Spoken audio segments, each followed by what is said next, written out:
அடுத்த முறை என்ன பாக்கும்போது இதை விட அதிகமா ஃபீல் பண்றேன். வெங்கடேசன் அவர்கள் செஞ்ச திட்டம் கண்ணில் படுதா அப்படின்னு பைனாக்குலர் மூலம் பாத்துக்கிட்டு இருக்கிறேன். அண்ணா இந்த மோடி கரெக்டாம இருக்கிறீங்களா? என்ன தகவல், என்ன தவறான தகவல் சொல்லுங்க. என்ன தவறான தகவல்னா என்ன தவறான தகவல்?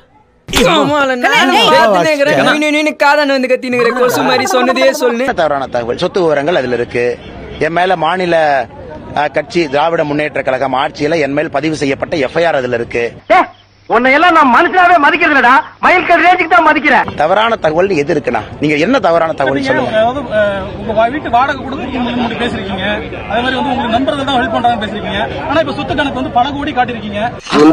எப்படி கோர்த்து விடுது பாரு. கடந்த தேர்தலை விட 100 மடங்கு 117 மடங்கு. இல்ல தலைவா ஒரு நிமிஷம். இப்ப உருட்டுறம்பா. கடந்த தேர்தலை வர என்னுடைய சொத்தனா இதான் ஜேர்னலிஸ்ட் பிரச்சனை. என்னன்னா நீங்க படிக்கிறதே இல்லைண்ணே, வாட்ஸ்அப் ஃபார்வர்டை மட்டும் பாக்குறீங்க. சாரு அவர் பெரிய சாருங்க. சார பத்தி சொல்றதுன்னா ஒரு பெரிய புக்கே போடலாங்க. இத சொன்னோன்னு உங்களுக்கு மூஞ்சில காரி துப்புறான்னு தோணுது. துப்புணும் போல இருக்கு. வேணாங்கப்பா விட்டுருங்க. அண்ணன் அண்ணாமலை அவர்களோட வேட்புமனுல சில பிரச்சனைகள் எல்லாம் இருந்துச்சுங்க, குறைபாடுகள். 20,000 புத்தகம் படிச்சேன்னு சொன்ன ஆளுதான் இன்னைக்கு எலெக்ஷன் ஃபார்ம் ஃபில்அப் பண்ண தெரியாம ஒரு நிக்கிறாப்ல. என்னத்தையா படிச்ச நீங்க? 20,000 புக் என்ன படிச்ச நீங்க? ஒரு எலெக்ஷன் ஃபார்ம் உனக்கு ஃபில்அப் பண்ண தெரியல. நீ தமிழ்நாட்டுல பிஜேபி தலைவரா இருக்கனா உனக்கு கீழ இருக்கிறவங்க எந்த லட்சணத்துல இருப்பாங்கன்னு நான் பார்க்க முடியும். போலீஸ் வெளியே சொல்லாதீங்க, அதுவும் நீங்க பெரிய அதிகாரி சொல்லாதீங்க, அசிங்கமா இருக்கு. ஜேர்னலிஸ்ட் பிரச்சனை என்னன்னா நீங்க படிக்கிறதே இல்லைண்ணே, வாட்ஸ்அப் ஃபார்வர்டை மட்டும் பாக்குறீங்க. முதுகுல ஒரு வண்டி அழுக வச்சுட்டு அடுத்த ஜெயிக்க வண்டியா? என்னுடைய சொத்து 117% உயர்ந்திருக்கு. நீங்க காட்டுங்க, அரசியல் விட்டு நிக்க போறேன். ஒரு முடிக்கு ஒரு தடவை நீ செத்து இருந்தாலும் இந்நேரம் எத்தனையோ தடவை செத்துருக்கணும் என்ன? அதனால தயவு செய்து நண்பர்கள் படிக்கணும். வாட்ஸ்அப் ஃபார்வர்ட்ல வர்றத பார்க்க கூடாது. நாம் இங்கே நிற்பது நல்ல அரசியலுக்காக, மாற்றத்துக்கான அரசியல். மறுபடியும் வியாபாரம் பண்ணுவியா? நான் கோயம்புத்தூர்ல பத்திரிகை நண்பர்களை கூப்பிட்டு நான் பேசியிருக்கேன். வாக்குக்கு 1 ரூபாய் பணம் கொடுக்க மாட்டேன், ஓட்டுக்கு 1 ரூபாய் கிடையாது. அதை பத்திரிகை நண்பர்கள் சுத்தி வந்து என்னை பாருங்கன்னு சவால் விட்டுருக்கேன். அங்க பாரு.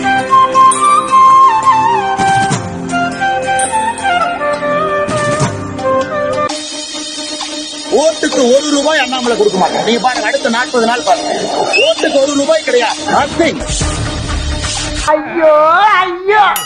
நேர்மையான அரசியலை நான் முன்னெடுத்துக் கொண்டிருக்கின்றேன். கோயம்புத்தூர்ல மக்கள் அதற்கு நிச்சயமாக ஆதரவு கொடுப்பாங்க. டேய் களிமண் மண்டையா, அங்க பார். அண்ணாமலை என்ற ஸ்பெல்லிங்க கொஞ்சம் எல்லாம் ஈன்னு மாத்திட்டோம்னா கரெக்டா இருக்கும். பிகாஸ் அவர்கிட்ட ஒரு ஃபேக்சுவல் இன்ஃபர்மேஷனும் இல்ல, பேசிக் அண்டர்ஸ்டாண்டிங்கோ நாலேஜோ எதுவுமே இல்ல. அவர்கிட்ட எந்த கொஸ்டினுக்கும் பதிலே இருக்காது.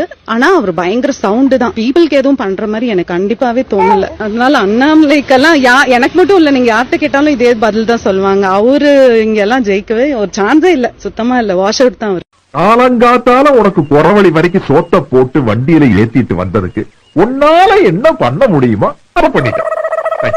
அண்ணாமலை எனும் நான் தேர்தல் ஆணைய விதிமுறைகளை மீறி இந்திய ஜனநாயகத்தை அழித்து அம்பானி அதானி காலனிக்கு பாலிஸ் போடும் மோடியின் காலனிக்கு நான் பாலிஸ் போடுவேன் என்றும், மக்களை சனாதனத்தின் கீழ் அடிமைப்படுத்த என்னால் இயன்ற அனைத்து பொறுக்கித்தனத்தையும் செய்வது மட்டும் அல்லாது பெண்களின் பாதுகாப்பை கேள்விக்குறி ஆக்குவேன் என்றும் ராமர் மீது ஆணையாக உறுதியளிக்கிறேன்.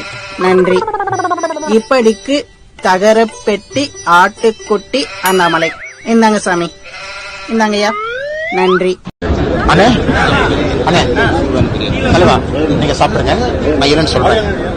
நான் வேகன் அதனால ஆபீஸ் போய் இந்த நெய் இதெல்லாம் சாப்பிட்டுக்கிறேன். வேகன் அதனால தான் வெளியே சாப்பிடுறேன்.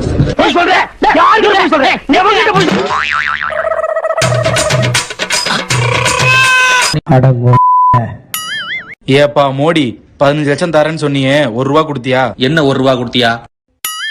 நாட்டுல கலவரத்தை தூண்டியாப்பா? என்ன கலவரத்தை தூணியாப்பா? ஏன் மோடி விவசாயிகளை சுட்டு கொன்னியா? என்ன சுட்டு கொன்னியா? தேர்தல் வருதுன்னு பெட்ரோல் டீசல் விலையெல்லாம் குறைச்சிருக்க. என்ன குறைச்சிருக்க? ஏய், நான் சரியா கேள்வி கேட்கிறேன். ரொம்ப கரெக்ட். பெட்ரோலை விட்டு மணிப்பூர் கலவரத்துக்கு போனியா? என்ன நிறுத்தினியா? பயங்கரமான கல்லூரி மங்க புரியும்படியா கேட்பா பேசுங்க. மங்கி பாத்துன்னு உருட்டினியாடா? தேர்தல் பத்திரம் மோசடி பண்ணியாடா, பொய் சொன்னியாடா? தொகுதியுடைய பிஜேபி எம்பி கேண்டிடேட் கார்த்திகாயனி ஒரு தேர்தல் அறிக்கையில ஒரு முக்கியமான முதல் வாக்குறுதி கொடுத்திருக்காங்க. அனைவரையும் ஒரு வார காலமாக கண்டிப்பாக எல்லாரும் குழந்தை ராமரை சந்திக்கிறதுக்கான அருள் பெறுவதற்காக அழைத்து செல்லப்படும். அதாவது நமக்கு எவ்வளவு பிரச்சனை இருக்கு. கல்வியில இருந்து ஒரு வேலை கிடைக்காம படிச்ச பசங்க எல்லாம் ரோடா வேலைக்கு தெரிஞ்சிட்டு இருக்காங்க. ரிசர்வேஷன் பத்தி அவங்க எதுவும் பேசல. ஜாதி மதம் சார்ந்து வன்முறை, குழந்தைங்க மேல பெண்கள் மேல பாலியல் வன்முறை அவ்வளவு நடக்குது.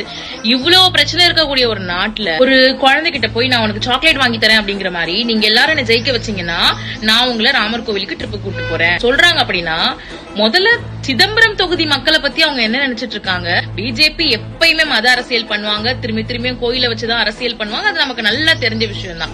ஆனா தேர்தல் அறிக்கையில கூட அவங்க இதே அரசியல தான் பண்றாங்க. சாமி கும்பிடுறது, கோயிலுக்கு போறது, விபூதி வச்சுக்கிறது, பொட்டு வச்சுக்கிறது, இது எல்லாமே ஒருத்தவங்களோட தனிப்பட்ட ஒரு சாய்ஸ், ஒரு விருப்பம். தேர்தல்ல ஓட்டு கேக்குறீங்கன்னா இது வரைக்கும் என்ன சாதனை பண்ணீங்களோ அதை சொல்லி கேளுங்க.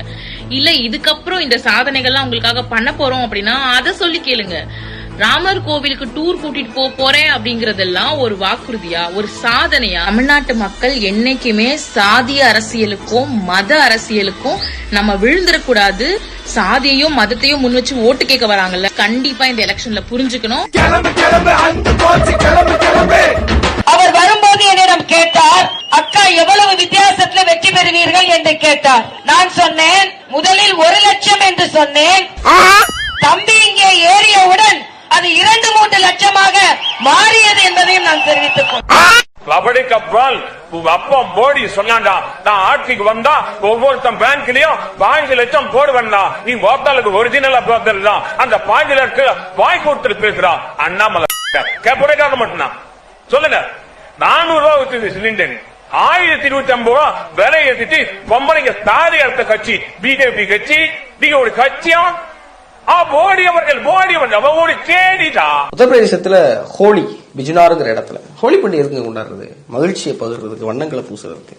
ஒரு 10 பரதேசிகள் நிக்கிறாங்க. நடுவுல ஒரு ஹீரோ கொண்டால ஒரு இஸ்லாமிய பையன், அவனோட தங்கச்சி அக்காவான்னு தெரியல, ஒரு பொண்ணு, பின்னாடி அவங்க அம்மா சுத்தி நின்றுகிட்டு அவங்க மேல தண்ணியை ஊத்துறது, பொடிய அவங்க பயந்துகிட்டு இருக்காங்க. நடுக்கிற கையில ஒருத்தன் கம்பு வச்சிருக்காங்க.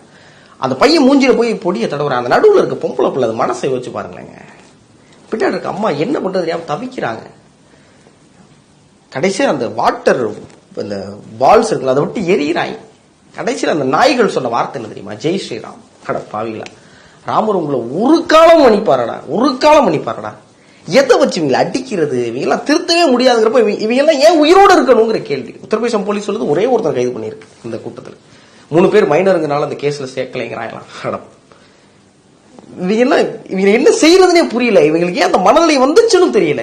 ஹராஸ்மெண்ட்டுக்கும் இனிமே இந்தியாவில் மரண தண்டனை விதிக்கப்படணும்னு நான் நினைக்கிறேன். அப்புறம் தயவு செஞ்சு கெஞ்சி கேட்கிறேன், இவங்களுக்கு சப்போர்ட் பண்ணி மட்டும் யாரும் கமெண்ட் போட்டுறாங்க. அன்பார்ந்த வாக்காளர் பெருமக்களே, பார்த்து ஓட்டு போடுங்க, தயவு சிந்திச்சு ஓட்டு போடுங்க. ஓட்டு போடுறது முக்கியம். எப்பயுமே வாங்க, நம்ம ஊர்ல ஒரு பிரச்சனை, நம்ம காலேஜ்ல ஒரு பிரச்சனை, நம்ம நண்பனுக்கு ஒரு பிரச்சனை, இல்ல நம்ம ஸ்டேட்டுக்கு ஒரு பிரச்சனை, அவங்க கூட சேருங்க. நம்ம ஜாதிக்கு ஒரு பிரச்சனை, நமக்கு மதத்துக்கு ஒரு பிரச்சனை சொல்றவங்க கூட சேராதீங்க. அவன் சொல்றவன் அத்தனை பேரும் நம்மளை தூண்டி விட்டுட்டு அவன் வீட்டுல பாதுகாப்போட போலீஸ்ல உட்காந்துருப்பான். நம்ம தான் மாட்டிப்போம். தயவு செஞ்சு புரிஞ்சுக்கோங்க. வாக்காளர் பெருமக்களே ஜாகிரதை. I love you all. என்ன விக்கிறோம்னே தெரியல. கை சின்னத்திலே ஒரு நிமிஷம் இருங்க. கையை நவுத்தீங்க என்ன சமாளிச்சுட்டாராமா? கையை நவுத்தீங்க என்ன? கையை நவுத்தீங்க. நீங்களும் உங்க கையை நவுத்துங்க.